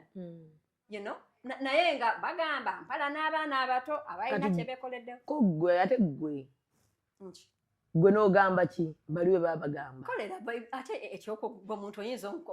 kati gwe nnyinza okugaana omuntu nkugamba mbu n'oli mumpi sisobola ate owulidde ngo yakiisaawo nakyo ndowooza okkakkanya owulira omutima gukkakkanya nze Zubeda abantu banvumye ebi kati negwe omanyi bavumye kuba obavuma Zubeda ate munnange ate abannayuganda tebalina fomula bo kasita baba bagadde ayinza okujja n'obusungu bwe n'akuyisaamu wulira ebigambo ebigambo tebitta naye birumya omutima naddala nga bituufu tolina kye bali bakwogeddeko n'olumwa weekiri n'ogamba naye kati ate basusse weekiri kiri ekyo sijja kukyogera because kyogero obeera obawadde power nkitegedde ne bakiddamu nze nkitegedde so kyokka kyekyali kikulu naye tewalayi tewalinza oli waddembe okuŋŋamba buli kigambo so mbonna bawata kati ye Sheila tokyamwogerako mwogerako era bwe kiba singa kibanga ya trending ennyo bwe kiba nga tekitrendinga mba saagala nnyo ate kukyogera cause simuwalana okitegeera siwalana nze Zubeda siwalana otukyogera ng'omutanga ate okwata mulala ng'ekyo nga nkitanga era bannanga abantu abali eyo tobeereeyo nga weewana mbuno nkuwalana kyakabinza nkuwalana kati gwomanyi mbuno nze nina abantu benafuula basereebu ngani nga gwe omutandise nga nze mutandiseko ne mwogerako abantu ne bamumanya ate nga mutandiseko nga mwogerako ne ŋŋamba gwe gundi ne bagamba naye ono yaani ne bagamba bamunoonyereza kati nze oluusi n'okukwogerako kikuyamba kati gwomanyi mbu nno waliyo abantu abeera ayagala avume sengasidi kuba buli wavuma sengasidi afuna views afuna n'abamuwa ssente put respect on my name if a person is paying you to abuse me bwe bamala okusasula nkubire ate nze munange omuntu okuvuma omuntu wallahi billahi teri yali akoze mu inbox n'akuwa ne ssente oli n'aŋŋamba nina mujja wange yakoze kino senga oyagala wallahi nina abaana basatu okufa teri muntu yali akusasudde vuma muntu yenna they offer but I don't toyina bukyayi ku mutima sinina bukyayi okola bintu amazima nyinza okubeera nga kale era ng'omuntu abeerawo omuntu waliwo vidiyo z'okola nga ndaba nga ali sirias ennyo ng'olinga omuntu yamulinako ekinyi wallahi just nanaagira kati omanyi abantu abananaagira tukozesa nnyo omubiri n'olaga amaanyi mangi naye nga abantu abananaagira okozesa nnyo engalo n'okozesa nnyo but doesn't mean bw'oba mbu nino nze sinyiiga kuba bwe nnyiiga ate nnyo that's something when I was growing up abantu abananagira baba n'obusungu ayinza n'okuba nakwasa omutwe so part of dealing with my disability that invisible disability I came ncontrolling obusungu naye ate ncontrolling obusungu so sibeerawo mbw ate ntereka obusungu mwebale kumaakuma Canada na lugambo ne Canada mwogeyeza buli munnayuganda ali e Canada sigikolamu lugambo neewala nnyo okukola olugamba awantu w'embeera kiki nange ofa n'ovundira mu nnyumba baaba nga tebyajja just njagala nnyo obuntu bulamu bali abantu bembeeramu so omuntu oluusi olumbefe omuntu aleeta olugambo neŋŋamba owaayo omanyi mukwano tekijja kukola sagala nnyo nkulumba ate nga bakola nnyo ebintu ebibi abantu b'ekanadamukolera nga tuli eno ndowooza nja bireeteranga bannange abalina olugambo olukwatana ku bantu ab'e Canada mubireetere ono yatagenda kufuna visa wajingobako dda nate mulaba eddogo lyammwe ne bbiri liri mu kamwa saagala kukola nnyo ntalo wosula ate nga nandize bali eyo bangeya baggeya nabo bagamba njagala abasajja baabwe nze sina nze na musajja wa ku kyeyo gwe nnyinza kwagala baakafa olumbe nga mbagaza abasajja bo ku kyeyo baavu bayamba mmwe abali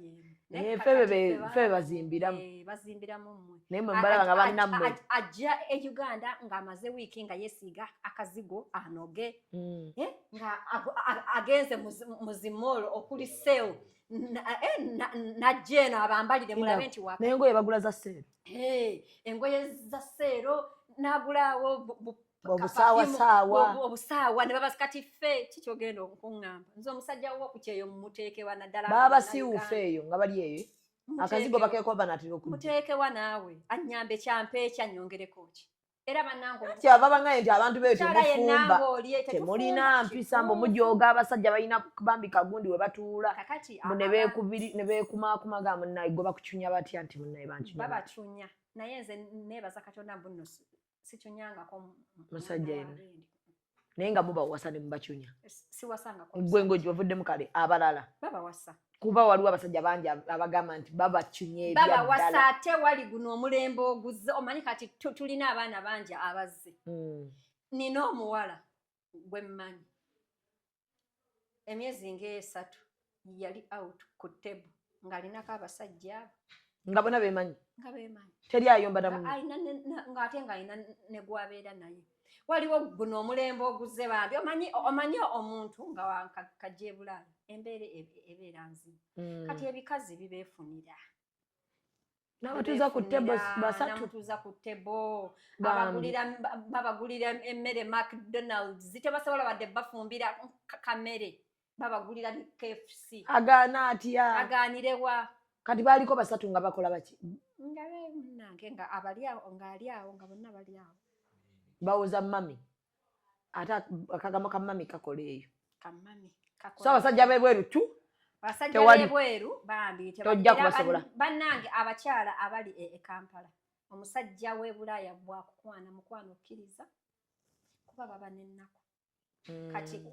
wajja eno bambi abasajja abazze kumubudaabuda gwe bajja mubabudaabude kuba eri baddeyo ku kyokya ate ne ssente bwazikusaba bw'ozimusaba n'atazisindika immediately please understand babeerako police wakoze mmeka wazitaddewa wakoze otya waddaani waziwaddaani mu kifo ky'okuleeta wano amatooke waziwadde bakazi ba ab'e Kampala mubeere bakkakamu abasajja b'e Bulaaya babanoonyamu Kampala ekikulu basindika obusente ate era butono omanyi lwaki bannange kino nkigamba abannayuganda essente Bulaaya bamikwano zaggwayo ate kati gweoyogera mazima tuli baavu kuba Bini bukyanga agenda agamba okumpeereza sente aweereza sikitegeera ekyo nakyo sikitegeera ate naawe bwe yakuwa sente zange ozideete naawe wabula bubuzi tampangako sente yankubidde jjo ne jaki bana sente bazikuwa basigulira fitina naye nga esente e Bulaaya tekyali zaakende ate nga batuli omu atugamba mufuna visa Shamimu jeena anti era kati era okubeera omwavu e Kampala wakiri okugendako e Bulaaya kubeera e Bulaaya tojja kusula njala ojja kugendako wali mu food bank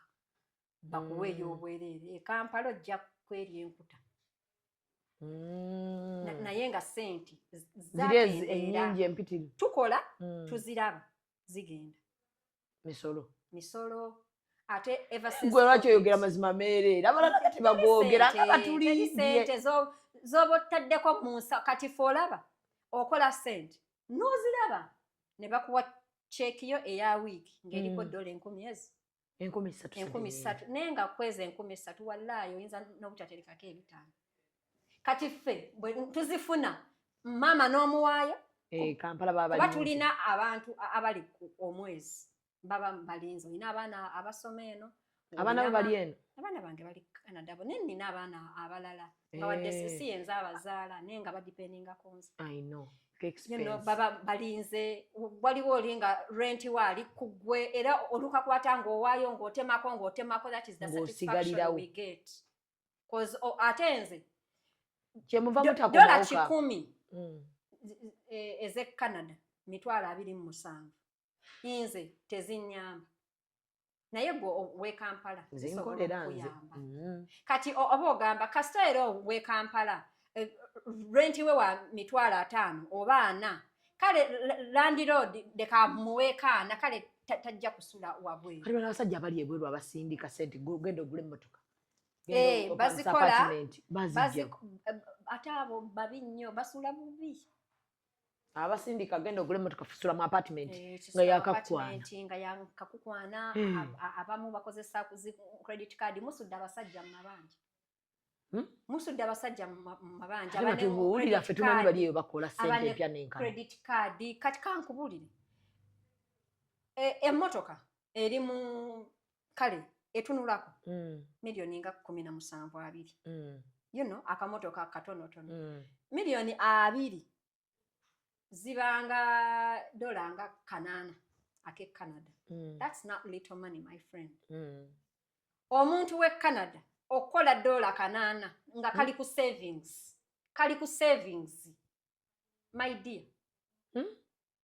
kyoka phone tujoga njoge webali era nze I tell people buli lunaku mbona abaana babeere Kampala nga ayina mwaka motoka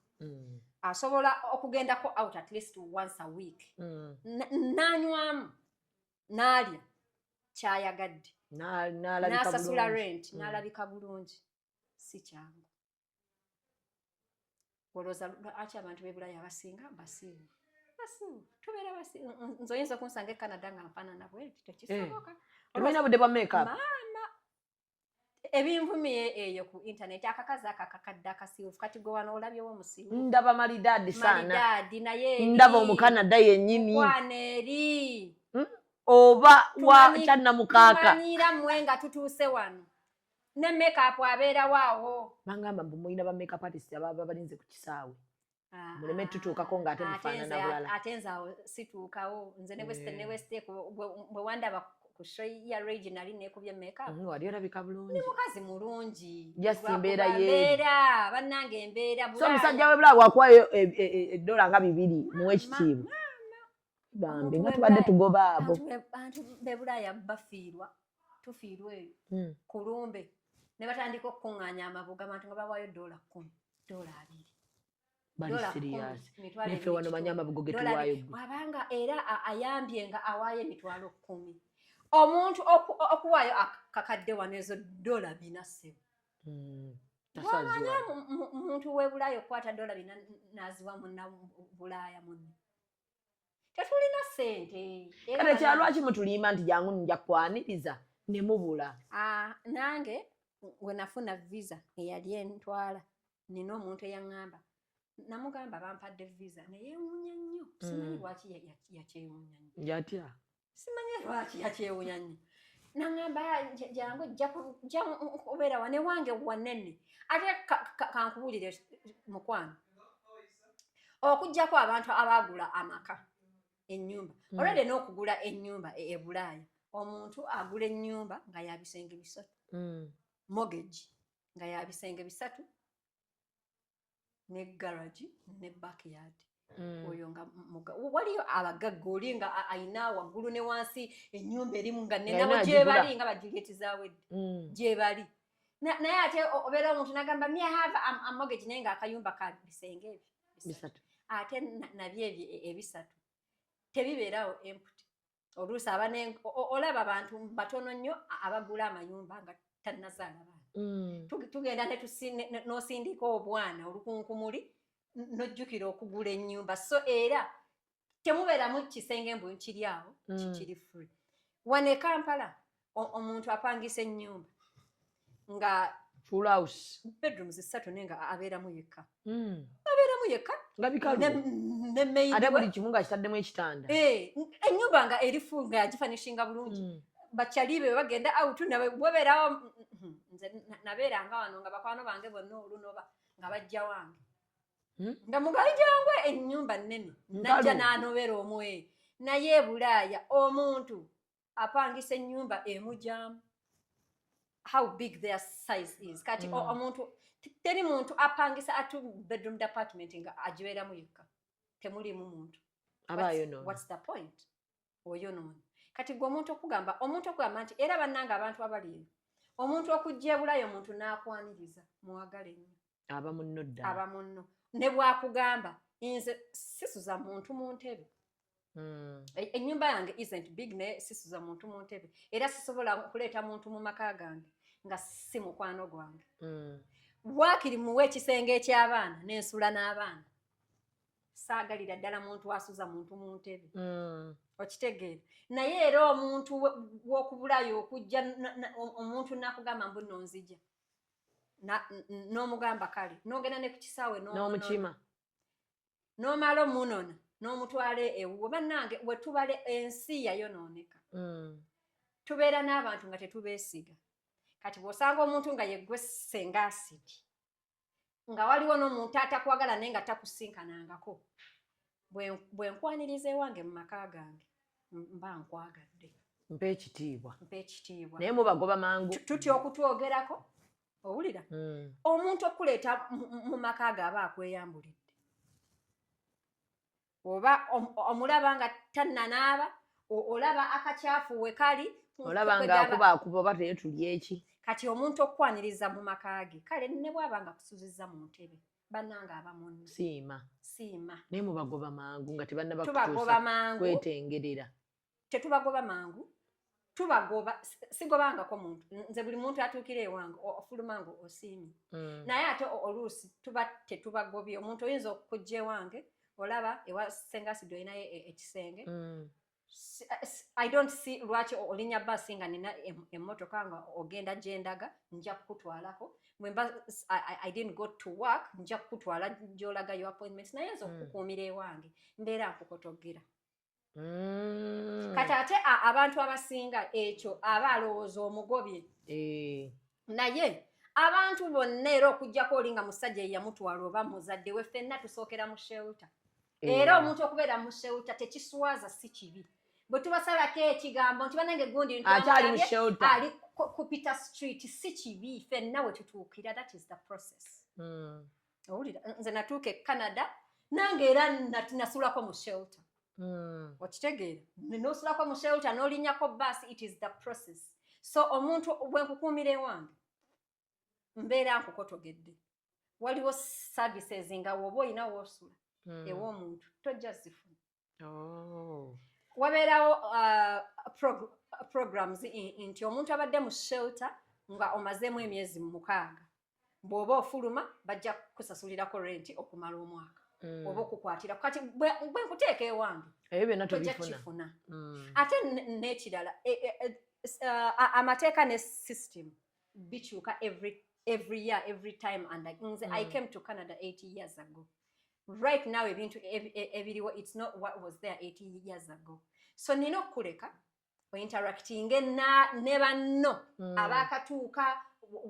owulireyo kano but olina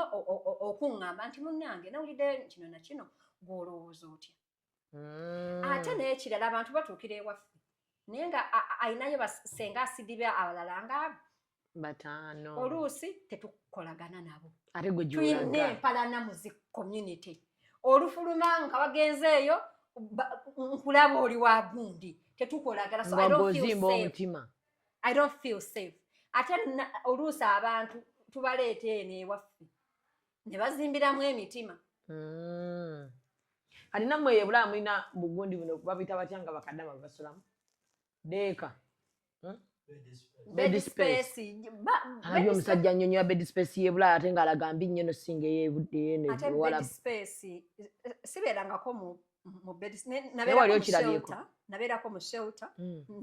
nalabako bed space naye bed space y'e Canada naye erimu ebiko Canada erina ebiko nze nabeera e Uganda nga sirabangako kiku mu bulamu bwange era nze ekiku ekyasooka okunnuma kyannumira Canada ate nga sikimanyi mbuno kiku abaana ne bagamba ekyo kiku ne bagamba namwe mulimba ne bagamba ekyo kiku konze kibaana bwe kiti byannuma nga simanyi kati nga nkera ninga bannange waliwo obuntu obunnuma mbulaba I had never seen how a bed bug looks like. Nakirabira Canada waliyo ebikwate bibeera bingi nnyo mu ssama.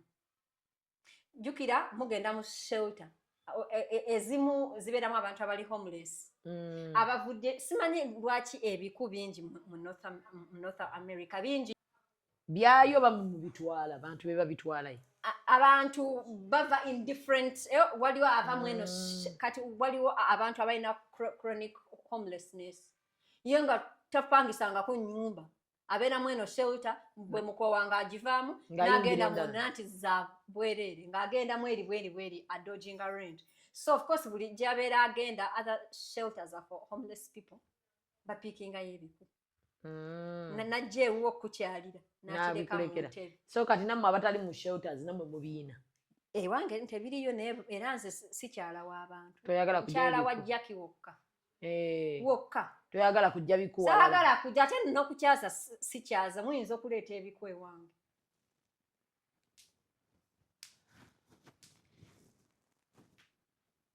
sibaga olina bbiini ewuwo tabeera wange ali mu shelter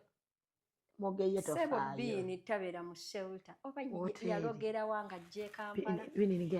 ekyo kyana kiroga namubuuza bbiini ologerawo bbiini yajja Canada ng'abantu bali mu zi shelter wali ku Peter Street eringanga onogamba Red Cross Center nga bateekako butenti buno ne basula omwo nga baliza abagambe bannanga waliwo akatanda kalabise ku shelter. Bbiini tamanyi na shelter bwewunya bbiini asula mu hoteri 5 star yaŋŋamba 5 star ani asasula okola ki oyagala musasulira mami bammami alina bammami bbiini tasobola bammami bbiini muwombeefu ku bammami muwombeefu tomumanyi omanya mumumanyi bbiini asula mu 5 star naye kibbiini bambi nkyana kirungi kirungi ate kati kikuyambyeko okukwasa omumwa kuba naye wa mumwa nti bbiini naye bbiini mwana mulungi era neewunya abamukyawa bakikyayira kale kyasamanya neera baŋŋambye kaye bammami bamumalawo bw'olumugulira chicken naye kaye bw'olumugulira bannange kaye buli amugambako muno kaye ng'agamba chips chicken olumuwa oyagala kunsiikulira fitina nedda babiŋŋambye waliwo eyaŋŋambye oyagala kunsiikulira fitina naye kaye abakazi bajja kukulwaza mukono asusse bakundoopera naye kaye bammami baveemu kaye genda okole kaye abakazi bamufukira abakazi bamusika kutu kaye lwaki webale kunsiikulira fitina tweyanziza nnyo tweyanzeege bannange baddewa nesenga asidi addayo wa Canada naye talina ne sente zange zebamwadde tazimpadde wabula ngulidde KFC tebampanga naye gwe kyoba omanya nti no KFC tajjaayo sente ate zebakuwadde jaketi yakuwadde ne bbiini nsaba gwenga ate bw'okyansaba sikuwa naye nga banno tebakuwadde kati bwenkuba essimu oyo mukubire oyo sijje gwe nkuwadde mpedde nkuwadde kale naye bbiini tampangako ku ssente yo wadde yankubidde essimu naŋŋamba bambi nnyamba asidi tagenda nga takuwadde ssente zo kale bannange owulira kuba saagala akikole kale wulira ne mugamba ngenda mulaba tukikola feno tuwangalira ku luseke nno munnange naffe naye tulangireko ku gundi ya phone mumpe ssente mitwalo naye abika nno yiyo omanyi nammwe mwafuuka nga bagavumenti mwafuuka nga bagavumenti mukweka bizinesi mukweka buli kimu oyagala bagikomeko omuliro yabiiba katugirange mitwalo bridal gallery naye gundi nnungi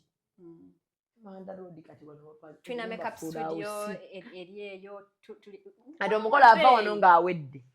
motoka nefuluma bufulumi n'agenda okuva ku the main kati buno bunekiresi n'egundi waleese obuwerako ate nga ndeetera ninze ne eyalingi nabye muyina nyingi wali oluusi otumanga oŋŋamba ndeeterayo kino ate eyalingi ziize nabye wali ennyingi zaawe nazo za Canada kati mugenda mupaako gula munnange ffe Eyo tuwangalira business. ku luseke eyo era bwe Olya- tosakungulira ne yawo Shamim Mm. webale nkwagala bakyala emiramwa gyo nze njagala nnyo abakyala anti nze ate nakuzibwa maama nakwagalako ekintu ekyo Mm, omanyi nze nga wadde embeera eyo nga nkusabula mm, naye nina era ebintu byembeera nsiima mm. oli mukyala mufumbo Mm. sikulabangako ng'okuba abantu obufumbo kale nga ovumirira abantu abatali bafumbo nedda sikulabangako ng'okuba abakazi mbwoyo webale kwagala bakazi abakazi mbaagala nti munnange nakuzibwa maama omu kati ba abakazi ntabukira ddala naye kati Nenga. Shamim nina ekintu kyenjagala Mm, okubuuza mm, ekyo si biri Yeah. oli mukyala musiraamu Mm, lumu nalabako ka interview ko mm, ng'ogamba gwe tofumba namugjawo mm. kituufu Ai mazima gali kufuula waddembe kituufu tosobola Sisobola. kufumba namugjawo sobola olaba kiki kyewakola Musiraamu. n'ogenda Lwaki? Omusajja ibada waliwo ebintu byoba okulimba okugenda n'engenda mu ssabo nisaagalira ddala muntu nzaaluga ate n'ekirala kati okugenda neŋŋamba nti kanjiye bwe ntuusa ekisago ku mukazi munnange ate ekwanye olumu ate ereese abamu babalimba abasajja baffe balimba ne balimba n'agenda n'alimba omuwala nze ntudde lw'abaana oyo namukoowadde agaaniddewo kati n'omuwala naye najja ng'amanya ze mubufumbo bw'okuba nti omusajja baakola ki omukazi bamukyawa wiiki eyo ewedde waliwo omukazi eyali anzitira mu miguwa ng'antuga namwogeddeko bajja n'abajja yali Mother's Day baawe n'amugulira iPhone mujjawe baawe n'amugulira Benz kati bano abaana b'olugambo baluleeta nze no I didn't even know kati kapo eri common ku mitimbagano eyo ne mu kibuga muno kati abaana bagamba yiye gundi bamuwadde iPhone mujjawe ne bamuwa benzi kati ate naavuma munzi nanvuma of course nanvuma ebya bulijjo kakazi gwe oli kanaku ebya bulijjo nkyabulaku tolina abaana mu basajja basatu batata njagala nno nnako njagala abo abaana mu mu basajja bataano omanyi lwaki kakati gwe nange tebeebamu omanyi lwaki olulyo lwanjawulo oyagala abaana nga abasajja bebagamba mbuno abasajja basajjala ate bazaale mu bakazi ab'enjawulo kyoliko muwala wange omukulu she's a Nigerian wazala mu Nigeria yes muwala wange addako munnauganda yoli ku China yeddira yali e China owokusatu muzungu kati owokuna olowooza ate ab'eki owokuna njagala I want njagala nsi ey'omu Middle East kuba amawanga ago galina omusaayi omugagga omusaayi omufunyi ate balungi ate n'obugezi bagezi naye Quran yabakolimira etya Allah yagamba kale nabbi Muhammad yagamba mbawadde obugagga bwonna nembawa obulungi nembawadde emiti n'emiri bwekyo obadde okimanyi genda kinonye mu Quran mwekiri naye nandiyagadde oluli olwo then lwakuba aba China aba Asian bano abalala abaana baabwe tebabeera balungi anti kati gubajja kutabika ogenda kukwata omusaayi gwo ne guli omusaayi gwabwe munafu naye bagezi nyinza okukola backfire y'omu Asian nabo bagezi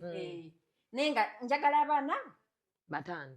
so kikyali kituuza kati already naye nkuze naye wano ewaka emyaka giri emeka okola otya naawe toyogera myaka ekyo n'okibuuza mukazi munno naye bannange kino kankyandukule abantu bampita nnyo omukadde nina emyaka 38 egy'obukulu kyebadde nga nze njogera emyaka lwaki bansibako nnyo obukulu bannange kale obukulu nkuze 38 oba okuze nkuze era nakana akakuko era kano katandise okugondagonda nesiri mukadde obukadde kiba kinene ndi mukulu nesiri mukadde gwe mala olaba akakokola kange olaba kalaba katandise Kefunyiza keranyisa kasita kefunya omukazi ne bw'aba mutono nga yaji otunulanga wano kasita weefunya weefunya kitegeeza bano bonna ababbi emyaka nga tebavunyira obatunuliranga wano pozi ng'agenze ne bakawanika bati kuzisajja nomanyi nazo zaatujja nako kati bakagira dani kugambe ki katulabe Shamimu ogenze kakati siamu tebutukkiriza laga mikono kakati tutanuulira ntalo zo ni mukyala mukulu nkuze naye siri mukadde naye ku baana boŋŋambye okyali nkyali ababiri bali b'oyagala ogenda bafuna kakati wano mbadde nkugamba nti the difference in my home like the intersectionality ndowooza banki like they are beautifully different buli omu aba n'amaanyi ge ayina ekyenjawulo kye kati ninamu omugezi ennyo yowansi kyo muganda mugezi ow'emmamba maama ndowooza nti wandibazzeemu ate era oli wa mamba oli wa mutima omuyanja oli mugezi kati oyo naye naabeerawo kati ate ninayo mu Nigeria ate naye alina strength kati oyo ye tuula butuuziko olinde kati ninawo ono omuzungu ogenda kuddamu menyeka kwegamba you look at them ogenda tabula ensi okole world war kakati mbadde njagalayo abaana abalala abo babiri kola world war kati mu nsi ez'enjawulo funayo omulasha omuteekemu omuchina naye abalasha baavu okuba ebbomu lumu njagala okuzaalako mu Middle East like a Jewish person omanyi buno ensi yonna eyimiridde ku bajju ebintu ebyobala sibitegeera kankole ekyafaayo byobala sibitegeera sidi kati ebintu ebyobala sibitegeera njagala abaana bataano okimale ate Allah nnyambe saagalamu mulenzi lwaki nkuze ojja kusobola mukuza sijja kusobola mukuza joko mukula okendeza obukambwe ate abaana balenzi balina engeri gye balina sympathy nnyo ku bamama baabwe mbatya kama musaba amukuweeyo oba because abeere mu baana abawala mulenzi nina abaana abalenzi kati nina akaana ka sister wange akalenzi kennakuza mukama akakuweeyo akalenzi ogenda laba balina bondi ne bamama abwe yanjawulo bondi era emyaka gye nnina tegijja kukola bondi eno bondi ya okubeera omutu wanaaweereza emyaka 3 era nga nkyali mulamu ate nga emyaka 3 mwe mukaddi wammwe bwe baweta abalungi mwe mukaddiwa temukaddiwa ogenda bbeera waawe otufuukire nno ekizibu mukama atuyambe naye nga abaana nkyazaala mu balinde ate mubataata era ab'enjawulo mu mateeka omusajja ekirala omusajja atampisizza bulungi okolayo ki lwaki nkuwa omwana ow'okubiri kyoliko nga n'asoose sifunyeeyo birabo owookusatu ono akuyisiza atya si bubi zidde tuweeyo saagala ate olaba gwe olina adventure yo gy'oliko saagala tampisizza bubi wadde naako naye olina adventure gy'oliko kyensobola kumwogerako sirina bambi naye olina gwe kyoli mu kuluubirira oyakola wadiwo okuba bomu sikyaluubirira mu bufumbo mbutuzaale abaana tubeere wali maama ne taata nga abaana bayita mami daddi kakati abayita maama ne daddi bayambibwa batya awali abali obulungi si buli muntu neera kyentegeeza don't get me wrong I'm not nullifying the importance of family is very good ogambye okuzibwa maama oli mukyala w'amaanyi okuteko ensi olina abantu b'okwatako my whole point is tetubuula nnyo bantu mbula okubanga ono akuziddwa maama yekka oba ate abaana abakuzibwa bataata bokka tebabavuma naye gwe wasinga era nze nfuba nnyo okulaba mbuno omwana wange wasinga mother olaba nze ndi mukambwe nnyo the reason is saagala abaana saagala mbeere kivumo no wonder single no wonder teboogera ku bakuzibwa ki single fathers naye siriku mbwate tubere mu bufumbo nga tuli happy tuzaala abaana kiki ekigendererwa kyo napaye kale kati ndowooza kamala okuvaako wano kube ku asidi oluseke ate ndaba ate wenneeyongerayo anti kati olunaku lwonna duggweredde wano ate nze olunaku we luggwera wenfunira ssente awo wennyini ate tawaana asidi entalo zo zireke entalo zo funa woozisibira tuulako oterereko mu ate kifo bannange tuulako oterere nnyo kino kankiddemu munkaabye nnyo nja balekera media nja balekera bannaye gireke tunaaba tukumkatimbu nno ki nja balekera olugambo mufe nnyo ntambwa mmwe mbona abantu bafa bwensirikako senga bannange oli bulungi senga oli gurupu yo ani omulala yali njagala agambyeko nti sirikemu gendako awantu nga bakale take a break omukazi ayogera nnyo atutanyemu taking a break ekitufu omuntu anyuma n'asirikamu takingako break temuwulira ku bulumi takingako break bakuno gwe just nga teri muntu amanyi olabe bajja kusooka bakusaleko ebiga alayika yafuna olubuto alayika yafuna ebizibu bamubanja bajje mu inbox mukwano oli bulungi yali akuba oluseke baggwawo nze bwensalawo nensirika bannange senga oli bulungi mukwano eno ku snapchat gye ntera okukolera akavuyo wallahi bannambe entalo ziri eyo nze yannema okukozesa n'eddogo liyitawo kaakati olaba nti ndi wano ku interview nenda okuzzaako internet nga bali omusenga mukwano oli woobulidde wooli bulungi ng'osirise tutonna postinga gwe okola ddi bagambe yebula ati muyina budde mbulina ate nze nkola nga abataasoma wuliriza abataasoma bagenda mu factory kati bagenda nnyo bannanga bakola mu factory temunyiigira nange nagikolako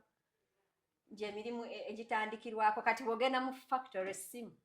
ogireka wali saawa 8 namba nga nyoko ne bwafa bw'obeera omusiraamu eyafudde ku makya osanga bamuziisi totolayo ku ssimu eyokola tebakkiriza ssimu naye mbeera ku mulimu omuzungu si wa ssente walaavu si walaavu era ate kati ndi wa mwana kyonna kyekiri si munaku naye ate si oli haayi nnyo si bino jjo okusoma olina engeri okutukubye era olina masters kamanyiiro kotutaddeko nze sikola nga ataasoma nzijjayo essimu era you work smart abantu babeere mu myaka 10 tasobola adde kufuna za tiketi mukomyawo odde no n'ojooga nze mu Uganda nkuva bwajjo ng'oluddewo oba 3 aya that is zola bizinensi za oba abaana baba bajja kubba kati weekwasa ndi munaku sina kyennina oli ku baana bato owalana ndi ku baana bato mpalana obufumbo bwannema ndikyabula akuuta akomba wadde akita sirina byawo naye nga kano bannange abakyala abali eyo naawe ntunda amajaani agakozza agambe nti ondaba nina abaana ondabyeko wadde olubuto kati lwengamba lutonaga kakati lukozaako olubuto oba wenna kyoyagala lukusika wenna majaani gakusika wenna kisinziira kyoyagala ayagala kukogga wenna oganywa more frequently bw'obeera nga oyagala just lubuto it's how you regulate bannange ndowooza nti oba olina gawanze naye ndaba ate bwenzijako olubuto naye oli mutono kati zisaagala kukogga nzenna lubuto baŋŋamba oyambala akabina okamba kuba mba njagala olumu kunyumako mu ngoye ezimu kati senga abadde munnayuganda oli atayagala mazima maama yandinyiize n'ogamba nyambala akabina okwambala akabina si kibi jasi ate era waliwo ekibeerera ekibi mu bbugumu eringi abantu bayinga okwogerera amazima tegali bafuula baddembe kati okwambala akabina kibiki oba osaani ani agambadde yegwe kennyini omuntu akoze make-up aba nanjawulo kino omuntu abadde akabina kuba naye aba ataddeko ekitali kiki era agenda kumala naye akinaabemu ganze bwengenda okumala nkambulemu abantu bavumirira abantu abakola sajjala buli muntu aba n'ekintu kyatayagala ku mubiri gwe kati bw'obeera nga olina ssente ezikitereeza kitereeza kabiki abantu oluusi obwavu bwe buba so obwavu bwe obadde oyagayisawo kabina obadde oyagayisawo kabina akako koyambala just mbadde mbuuza mbonna okambala kati empowering abalala abakambala tekirina buzibu baawe alabika yamukozesa sajjala ya kabina akambala si mu bubi temunyi omanyi bafaani munyiiga kati gwe empalana z'olina ez'abantu tezenkana nazaffe abantu bampalana naye baana mmwe mujja kumpalana tujja kutuuka wali mu maaso ga Katonda akubuuze kale wali ofaaki naye njogera ani alina ku mmere yange ndowooza mwagiridde kani imagine